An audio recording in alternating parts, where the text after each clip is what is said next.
আমার করা প্রজ্ঞাপন হাইকোর্ট বাতিল করে দেয়।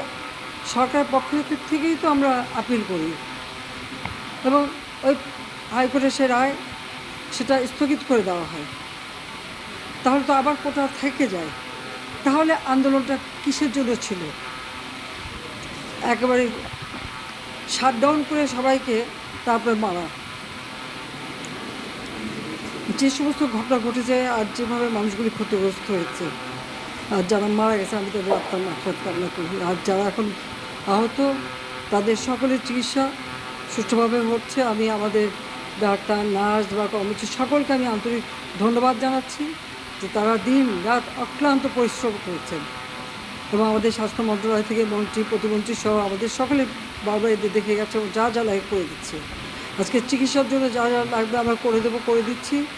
আর যারা পা হারিয়েছে বা হাত হারিয়েছে আমরা কৃত্রিম পায়ের ব্যবস্থা করে দেব, যাতে তারা আবার সুস্থ মানুষের মতো চলতে পারে, নিজের কাজ করতে পারে।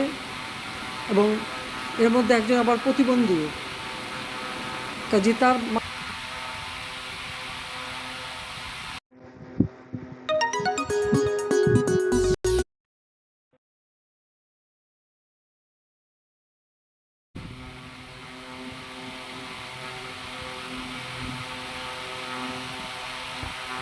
刘世忠